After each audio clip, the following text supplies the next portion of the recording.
on in, come on in, come on in, come on in. My name is Claudia Reed, and I am what you call a seer messenger. And what that means is that sometimes I get messages saying that I need to read this or I need to give the word to someone.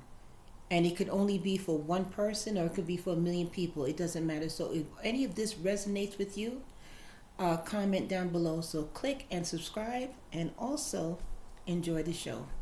Okay, so today I'm preaching today in regards to don't mess with God's, Yahuah's anointed ones. Meaning in life that don't cause problems for people.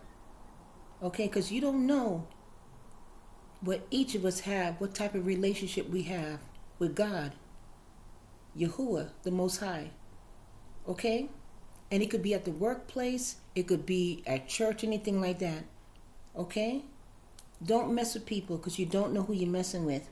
And don't pass judgment. Just because someone is silent, that doesn't mean they don't talk to God. They don't need to promote it. Okay? So when you sit there and point the finger saying that, oh, this person don't point to what you playing in God's face, you ain't doing nothing. He or she don't have to show you nothing. Okay? They may be quiet people. Maybe they don't make any comments about God. They don't want to preach the word.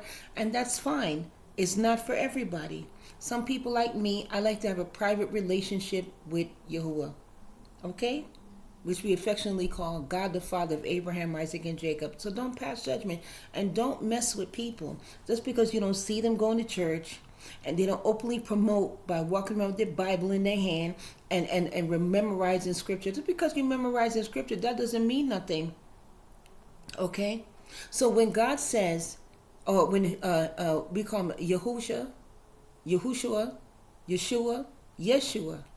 okay, which everybody affectionately called Jesus, but I don't do that. I call him by his name, Yahusha, or Yeshua, okay, the Messiah. And he is the God, he is the son of God the Father of Abraham, Isaac, and Jacob the Most High, okay? His name ain't Jesus, but that's my opinion, and I'm sticking with it. But J, the letter J wasn't created until 500 years later, okay? So the IESUS, for me, if you saying Jesus, you're calling Julius Caesar, but that's another story. So my what I did was that something came to me, a feeling came to me, and I know some of you out there have been messed with at the at the job, just in general for no reason, right? You work at this workplace, you work at your job, and you can't seem to be left alone. All you want to do is put your headphones on, listen to your music, meditate, maybe even read a word or two off the Bible, whatever you desire and how you would like to spend your lunchtime. And for some reason, you affect people when you don't talk. When you don't talk your business or act a fool. And I'm trying to understand, why is it that we, as black people, okay, have to sit around and be loud all the time? Why do we have to make other people feel comfortable? Why do we have to do the entertaining at the workplace, right? And then when you start acting up and you're the fun girl, then when something goes wrong, you're the first one to go. And then you're confused and discombobulated. Like, I thought everybody liked me. I thought they liked me this way, loud and crazy. But sometimes you could be cute for so long and you're entertaining these people, and you could be so cute for so long, and then after a while they get tired of it. And then you'll never get a promotion because they don't take you seriously. But then when you're quiet now and you don't talk to anybody, you're not a team player. You see where we are now? So you can't, so for me, I'm the type of person, I like to be quiet and left alone. I like to do my work, do it well, do more than I should. Because that's me. I like to do all my work and finish it up. And if anybody needs help, and so I'll help them do their work. But that's as far as it goes. I don't want to do office games. I don't want to sit in meetings talking about other people. If I have a problem, I don't have a problem. I just want to be left alone. If I want to have lunch, I want to sit at a table by myself, I will do that. When I was working, I used to sit in my car and eat my sandwich and turn on the radio in the car because I don't want to be in the lunchroom because I don't want to talk to anybody. You see, it's not that I don't like people. I just don't want. I just want to be left alone. But when you don't talk, it scares them. It makes them feel weird and uncomfortable. And I don't have the patience to make people comfortable. You either take me as I am, or you don't talk to me at all. And you don't need to know all of my business either. And I don't need to tell you. So when that happens, and you're dealing with this at the workplace, right? Then they wanna get rid of you. Or they'll have other employees asking other employees about you. Or they set you up or something like that. When I work, you hired me to do a job. Okay? And I'm going to do that job. Right? That requires me to shut up. That requires me to be quiet. And I'm asking you to leave me alone and let me do the job that you pay me for. And if you don't want to promote me, that's fine. Because the check ain't going to change. And most of the times that they do it anyway, it's usually lateral moves. You don't see a bump in your check anyway. You just get a bump in position. Which is just as great as the money.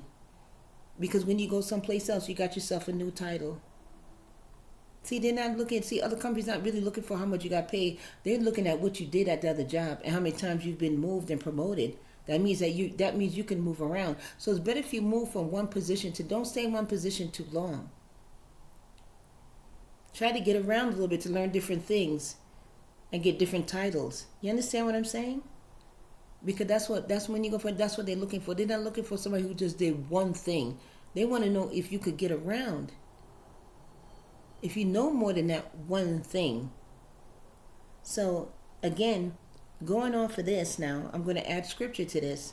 I'm going to add situations to this. Okay? Like, leave God's anointed alone. Just because you don't hear them talking, just because they refuse to tell you their business, we don't have to talk.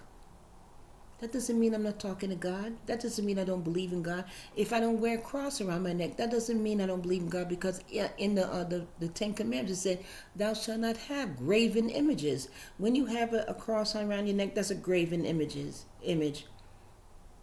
And then it says that do not make any images that reflects the heaven. I'm just paraphrasing. That reflects the heavens or the sea. You see? So just because I don't wear a cross on my neck or any type of jewelry, I don't have tattoos, things like that, that doesn't mean I don't believe in God. That means I'm just following God the way I know of it. You see? So, if you know in Samuel chapter 24, this chapter is provided, but I just want to show you something in this, right? So before that, you know how Saul became king, right? Okay. So then after that, Saul just got a little cocky. Because, let me tell you this. When God has made you in the top of the line, meaning like in your position, made you king, queen, or manager, or vice president of a company, don't think that you made it. God made you. So if you're the mailman and you make your way all the way up to CEO in a company, that was God. So if you're praying, saying, if you're praying and God see that you were chosen to be the CEO of that company from the mailroom, that's what you're going to be. But the minute you start forgetting where you came from and forgetting that God put you there and forgetting the people that you passed to go to the top, life will not be easy for you, and you can be replaced. Ask King Saul. Because God replaced him with David. Do you remember that? Okay. So in Samuel, I just took notes here, and I'm going to go to the Bible too, because every note that I have is basically paraphrasing. This is for all the CEOs and the managers that were once were down with at the beginning of the company and end up being on the top. You will be replaced. Okay? Because remember, Saul was the apple of God's eye until he wasn't no more. You understand that? And he replaced him with David, a shepherd's boy.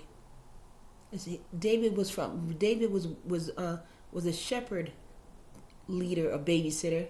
He went from that straight to a king, nothing in between. Because he had God in his heart and in his mind, and his ears was open. Because see, God loves to give instructions. God loves to give instructions and say and love when his children obey him. Like right now today, I wasn't going to do this today, but for some reason I stayed up till 3 o'clock in the morning because this was on my heart. I haven't been asleep since 3 o'clock this morning. No, I'm sorry. I went to bed at 3 o'clock and I woke up 7 o'clock. Took my shower, ate my food, put some clothes I was going to wash in the basket after I do this, and then he told me at this point to give this word, not give this scenario. But this goes to all the people of high positions. You know where you started from, and God put you there, and you have no right to act the way you do. Now, two things going to happen to you: either you be replaced, you lose your crown, or you lose your. You understand me? I have to say it that way. You're okay. Remember, God controls everything in this world. He controls everything. So don't play yourself. You see what happened to that CEO? He went from that and he lost his, and nobody see, and a majority of people don't care. Have you watched TikTok? Have you seen the way the people been typing, going, oh well, and laughing on the videos that this man. Now, if you was a good person, everybody would be mourning you, right? They're not even trying to find what they are, but, and there's pictures, and he's smiling all over these pictures. But anyway, so on Samuel 1, chapter 24, and this is not only like, this is not scripted, this is notes after reading it. So Yahuah delivers your enemy, gives you your enemy on a silver platter as promised to do whatever you wish. But there's one thing out of that delivery that you are supposed to know if you are a true person of Yahuah, God the Father of Abraham, Isaac, and Jacob, or you're just like that person that you want to hurt. Now, what this did for me was, in my experience, right, dealing with certain things, this is what it was for me, that, sometimes, you get set up on a job situation with a manager, and the manager don't like you because the manager sees you as a threat, right? So the manager has the power to do whatever he wants to do, or the supervisor, or the vice president, whatever. And what happens is that they put you in a position where you either get fired, or you either get written up, or you get demoted, right? And it's not by, and most of the time, not most of the time, maybe it's you, but some people, it's no fault of their own. They're just not liked, right? But you don't know, when you punch that clock in the morning and then you leave, you punch out, you don't know what that person does when they leave your job, when they leave your company. They go home, they make their fresh pot of coffee or tea, and they sit down and talk to God on that dinner table and said, Yahuah, I'm having trouble at work. This manager is doing A, B, C, and D. Or I caught him doing A, B, C, and D, and I don't know what to do. Tell me what to do. How can I handle it? Because I'm stressed out. And I'm praying with you. I'm praying for you. And I'm giving you praise, dear Yahuah. And I'm not living the way everybody else is living. I'm living according to the way you want me to live. I'm living in this small apartment. It got holes in its walls. It got mice running around and stuff. But I'm here, and apparently you put me here for a reason, and I'm humbled by your gifts and your blessings, This manager is making me nervous and scared because I know, Yahuah, that this world is I am not of this world. I just unfortunately am here. Please help me relieve this stress. So whatever that prayer is, you go the next day, all the employees, the manager, whatever, they write on you. They say things to you. They make you feel horrible. The next day you might feel the same way, and you pray again. Every time you go home, you sit at that little rickety table. You pray again. Then the third day, the vice president gets fired. Now either Yahuah replaces that person, or you become that VP. You be the one that everybody miss. Oh my gosh, how come we didn't see you? We missed you this whole time, because the thing is that you're special. And Yahuah is not going to expose you until it's the right time. Yahuah is very jealous. And when you please him, he doesn't really want to unleash you to the world. And he doesn't want you to be corrupt. That's why he leaves you in desolation and isolation, because he wants you to be strong. And he wants you to be healthy in your mind. And he wants you to be okay with not having friends. You see, because once you're strong in your mind that you don't need nobody else but the Most High and his Son, the Messiah, right? You can be anything, you can do anything, and if somebody walks out your life, you just don't give a about it. And if you get fired, you understand what I'm saying? Because once you get fired from a job or laid off, Yahuah will get you another one that's 10 times better than what you had before. And sometimes you may get fired, and then they call you back, but not the same people that fired you. Another part of the sector of the job might call you back and say, hey, you won't be working for Cliff, but you can come over here, because Cliff no longer works for us, because Cliff got in over his head.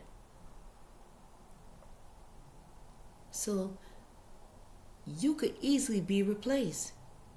And sometimes that person that harassed you at that job, or any situation, that person, two things may happen to that person. Either they're removed and taken into desolation as a lesson for them to learn humbleness to get back into the world, or they lose their life. So on chapter 24, and again I'm just paraphrasing, chapter 24 verse 10, but this could be the actual verse, or maybe I'm just, it's coming from. But anyway, it says, behold, this day thine eyes have seen how that the Most High delivered thee today in the nine hand, into mine hand in the cave. And some, I can't even read my own handwriting, and some made me kill thee. And I said, I will not put forth mine hand against the Most High. Okay, so I know it doesn't make any sense, because I can't read my own handwriting. I was writing 3 o'clock in the morning. But what I want to say is that when you sit there and you pray and you ask God for your enemy, right? It could be your boss, it could be your ex-boyfriend, it could be your best friend, it could be your sister, whatever, whoever. God hands you the enemy to your hand, but he doesn't want you to take action. He's hoping that you will give them the same grace and the same mercy and forgiveness that he has given you. So what he does is that he gives you that person on your so make them your footstool, because that's what he promised to do. But what he's hoping for, that you turn away from evil on that person, the same evil that they did to you. Just like King David did to Saul. because David wanted to kill Saul, but he knew that for the love of the Most High, he couldn't do it. So what he did was that he cut this piece of the cloth, his skirt, because he had to release some form of anger to Saul, but he couldn't hurt him. Right? So in order for David to get through, he tore a piece of cloth off Saul as a token that he had killed Saul, but he didn't because he loved the Most High even more. He chose not to do the kill because that would be breaking the commandment, right? And also breaking the Most High's heart because Yahuah loved David so, as I just said before. So David wanted that ass so bad, but he couldn't do it because he had to choose, and he loved the Most High so much that he couldn't hurt him. So sometimes you may have information about your vice president or your manager that could destroy their whole life. And sometimes it's better for you to just walk away and let Yahuah handle it. It's not a good idea to expose. And I know that sounds awful. I know it's not something that you want to hear, but I've seen it, and I've watched it, and I've been around it. Don't expose the manager. Unless the manager is hurting you inappropriately, then you report it right away. But if you see him doing anything as far as taking money or whatever it is, and you find something wrong with his behavior in regards to the company, that's the company's fault. Let the company handle it. You don't be no hero. Cash your checks. Even if you get fired unlawfully, right? Don't say anything because Yahuah is going to handle it. Just move on and concentrate on getting another job. And sometimes you can't find one for a long time because God has made it that way, because God wants to prune you for something else he has in store for you, and he's not going to let you fall. He may put you on EBT, or he may put you on, maybe you have to go back to a family member and wear your tail between your legs and live with them or sleep on their couch for a bit after you done lost everything. Because that's what happened to me. And I had to rebuild myself. Right? So I'm just saying that sometimes you just have to leave, walk away, and don't do evil. Let God handle it. It may take some time. You may not see anything right now, but it will happen. Because I worked for a bank, and there was a girl. Her name was Jennifer in Ohio. I'm not even going to mention the name. She set me up, and she set me up with a lady that was a mortgage person, right? A lady who was in Pennsylvania. And she told me that this lady's racist and she don't like black people. And they had to go through 18, I believe, mortgage processors before this lady didn't like black people at all. And that's her prerogative. If you don't like it, you don't like it. I don't care. I don't have nothing against racists. I'd rather be racist than be with people that say they're not. Because with racists, at least you know what you're getting. They tell you and you know how to work around accordingly. And I feel safer with a racist much less, because I won't eat from them, I won't hang from them, and I won't be in a room with them. And I won't drive in a car with them either. I'd rather know what I'm dealing with than not know what I'm dealing with. But anyway, Jennifer from Ohio, who's this big retail, well, she's a mortgager. And I never met her face to face, but I was doing remote work, and she told me that the manager, the mortgage person, the mortgage loan officer was racist. And that if I had any issues at all, that to tell her. And she told me a whole bunch of stuff. Went in there saying that this girl named Candy, I'm just making up names, Candy, the mortgage person, the mortgage loan officer, is racist and she don't like black people and all that stuff like that. And I started to see it because when I saw Candy on me and Candy was on Teams, Candy was like kind of acting a certain way, and then she had her little assistant, and her little assistant was a little, whatever. Jennifer could have been right.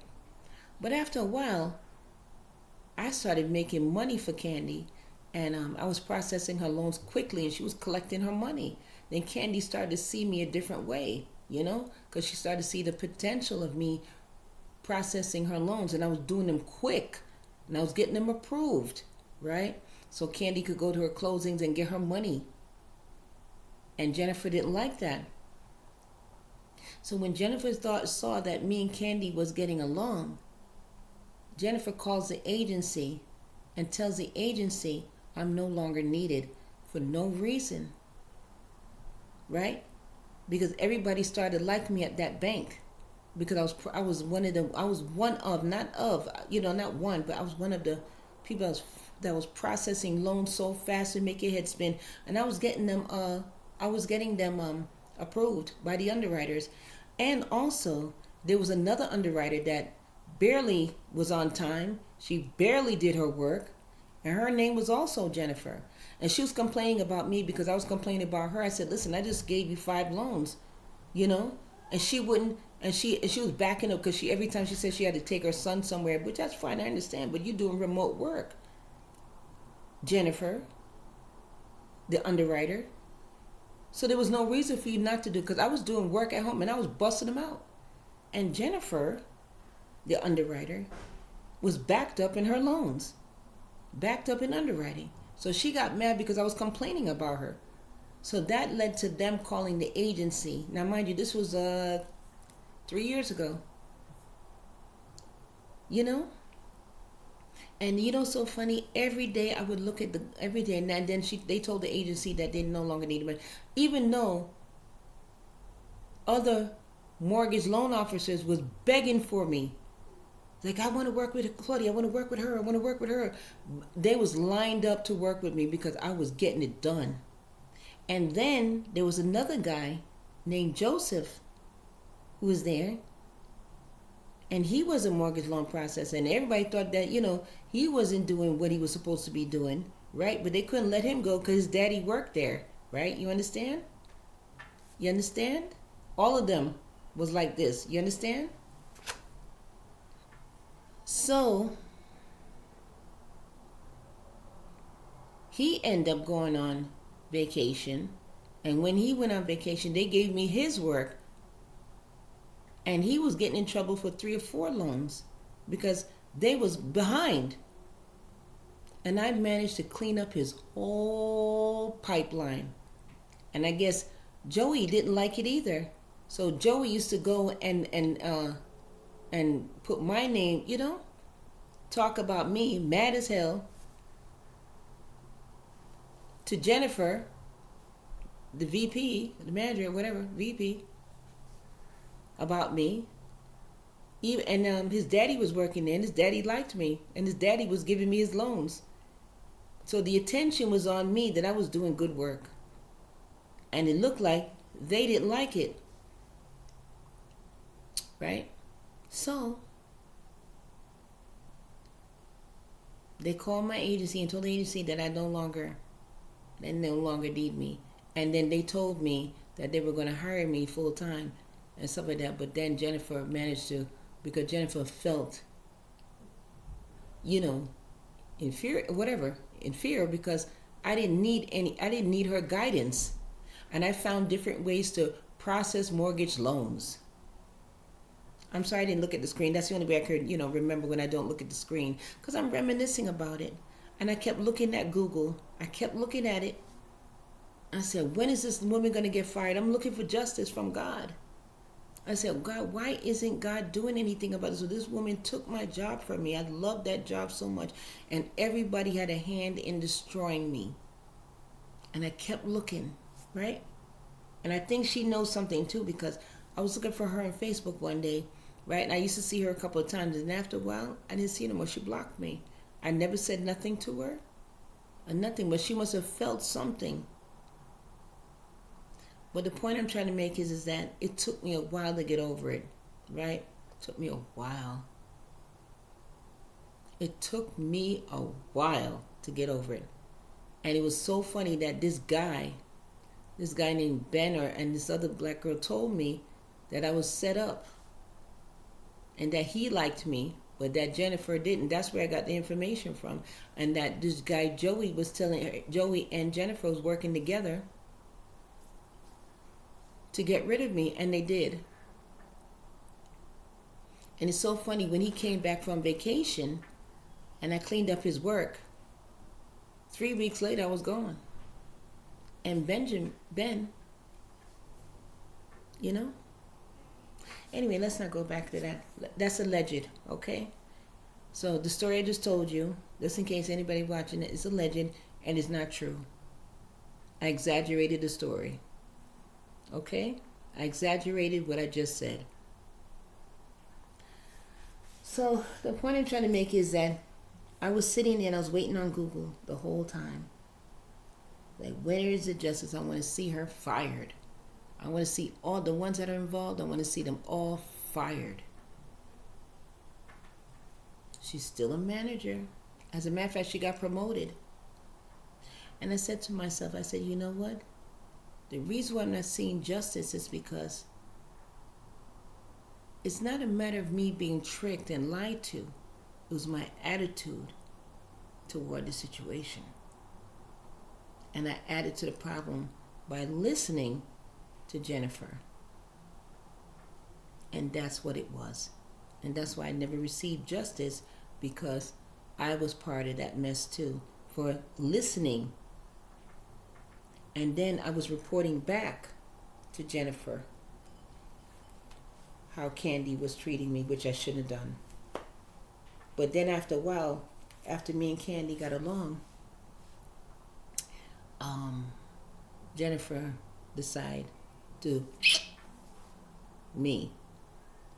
And don't worry, I didn't really get fired. They called the agency to not have my service anymore. And it's so funny, everybody's been asking about me, like what happened to me, because I found a new solution on how to process loans quickly and get them approved quickly and get them to the closing table quickly. And I guess because I was changing the format of the bank I was working for, I was on a contract for, they didn't like me making changes, and they didn't like the fact that I was faster than everyone else, and they want to know how and why, and they didn't want to change the process for everybody, because I was closing them, I was getting them approved too quickly, and there wasn't enough closers that they had to close the do the closings on the homes and stuff. And mortgage loan officers weren't pulling, and they were forced to pull more business now because they had me. So I was a big problem for everybody. But what I'm saying is that you will always be replaced. And it's not by you, by the Most High. He makes that decision. So on chapter 23, verse 15, thank you for listening for that little story. David saw Saul was seeking for his life. That means David knew that Saul was coming after him, right? So the thing I found most interesting is that even though Saul was jealous of David, right? Hated David because he was scared that David would take his spot. And David ended up did anyway.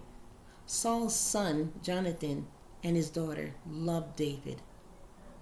But because of Saul and his treachery, right? Jonathan ended up being dead too. His son, who was David's best friend. And David never got over that.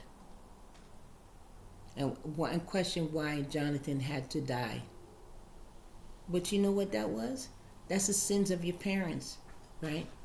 When your parents do something, and Jonathan tried to tell Saul, his own father, you don't need to do this, stop this. Why are you going after David? What did he do?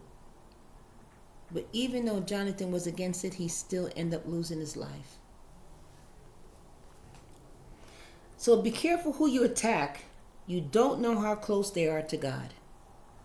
So I just wanted to bring up another strong point again, that even though Jennifer at that bank did what she did, 2 years ago I wasn't close to God at all. That's why justice wasn't served, because I wasn't. I'm not saying I didn't believe in him. I just wasn't doing the things that I'm doing now. But let me tell you something. If I was there now and she did that to me, Yahuah would have took her out. And I don't mean like losing her job, and probably put me in her place. And that's what I truly believe, that if I was close to Yahuah the way I am now, the way I love him and live for him now, if that happened right now, I would probably be where Jennifer is now. I promise you. That's why I will never make that mistake again. And I would never listen to any negativity on a job. And I don't want to hear about nobody's business. And I'm not going to sit there and talk about nobody or entertain any conversation. Because that's what I did with Jennifer, and that's how I lost the best job I've ever had. So be careful who you attack. You don't know how close they are to God. You will get it if you attack his love, meaning that if you mess with God's anointing, you will catch it in a way that you don't even want to. So Yahuah told David to go to Keilah, and Yahuah would deliver the Philistine to him. That's when David was going into battle with the Philistine. And David always took the word, look to Yahuah for guidance for everything. But Yahuah loves to feel needed. David made Yahuah happy and proud because David couldn't breathe without Yahuah's voice and guidance, like how Moses looked to Yahuah for everything. Yahuah is very strategic, and that's what I admire. I do. And I adore Yahuah because he's very, very strategic. You can't pull no wolves over you can't even pass an eyelash over God, the father of Abraham, Isaac, and Jacob. Because David stayed in the wilderness of Zeph in a wood. And he stayed there because Saul was trying to kill him. And David lived in the wilderness, and Saul went looking for him every day. And Yahuah never delivered David in Saul's hands. He never did. Because Saul is no more. Yahuah was so strategic all along that he had a plan to end Saul. And Yahuah will not tolerate disobedience. Saul got too big for his bridges, doing the total opposite than what Yahuah wanted. And Saul saw and knew that the Most High was with David, and Michal, which is Saul's daughter, was so in love with David, and Jonathan's son, who loved David like a brother. There was no way Saul could have won that one. So Saul became jealous of David because everyone looked at David as the chosen, if you agree. And Saul saw and know that the Most High, Yahuah, was with David 100%. Because of that, Saul became more afraid of David and made him an enemy. And it made Saul more mad that he lost God's love.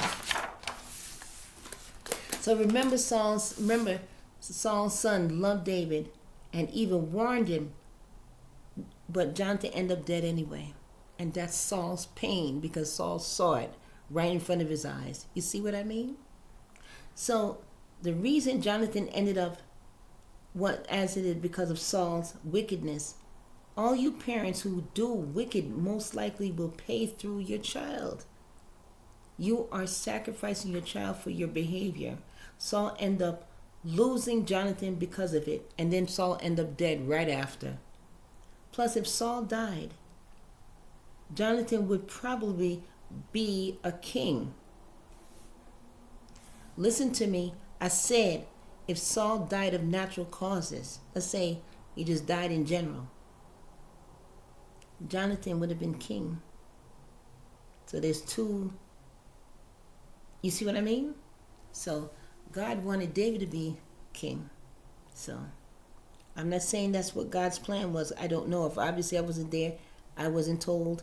God doesn't speak to me like that. I'm just going by, and I know that it's a sin to go off your own understanding. But if you look at it, if Saul died of natural causes, right, or died in battle, and it wasn't in Yahuwah's hands, right, and Yahuwah wasn't looking for David to be king, Jonathan would have been king. because Saul would have ended up dead either way, right? Because he wasn't that smart.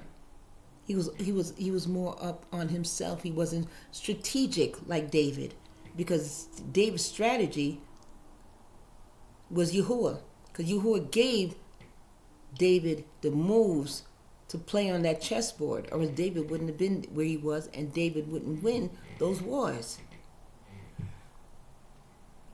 So when the Most High delivered Saul to David, he said unto his men, the Most High forbid that I should do this thing unto my master Yahuah anointed. Because remember, Yahuah anointed Saul first. So David said that he's not going to do that, because he's not going to kill Yahuah's anointed, meaning Saul at the time. Seeing he is anointed by Yahuah, David told the servants not to touch Saul. Do not rise up against Saul. Saul rose up out of the cave. So you see, even though your boss is a VP, a manager, or something like that, and if you will, on the earthly end, they were anointed to be, not from God, but just maybe they did, who knows? But they were put in place. So that's why they say you can't really go over their head or hurt them, because they were put there for a reason.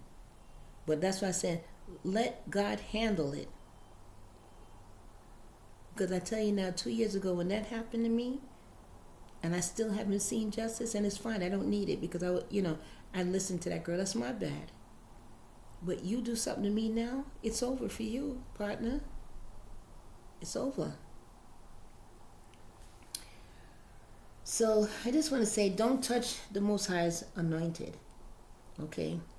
And managers and VPs, all that stuff, you're sitting there, you're brown, you're stepping on the small people that work for you. You don't know what they go home and do.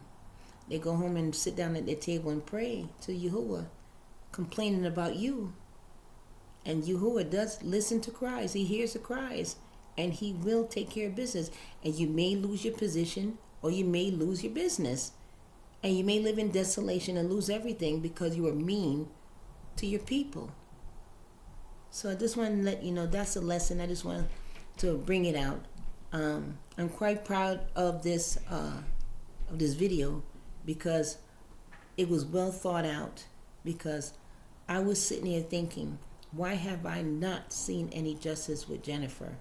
And this other Jennifer, the underwriter, Jennifer, the vice president of wholesale at this bank, and this guy named Joey, who went and set me up talking shit, scratch that, YouTube, talking stuff about me, because he's mad because I finished all his work and I made him look bad.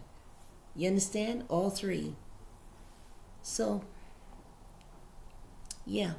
And then, as it turned out, it ended up, and is that Candy, the mortgage loan officer that they said that was racist, right?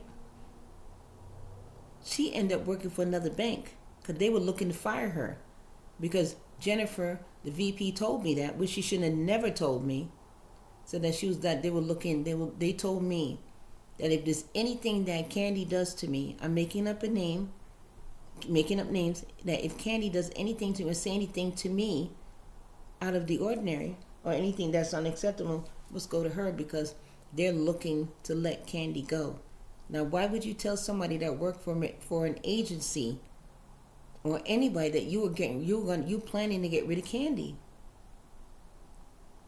But that's my bad, because I fell for the game, and I was reporting back to her. Not reporting, but just saying that, I feel like Candy disrespected me, which Candy did disrespect me. But I should have kept that to myself and just kept working. But instead, I was trying to make friends, and I was in a great job, and this is the greatest opportunity of a lifetime. I will never want for nothing after this job, and I end up being the loser. You understand what I mean? You play games, you play stupid games, you get stupid prizes. I get it. But don't worry.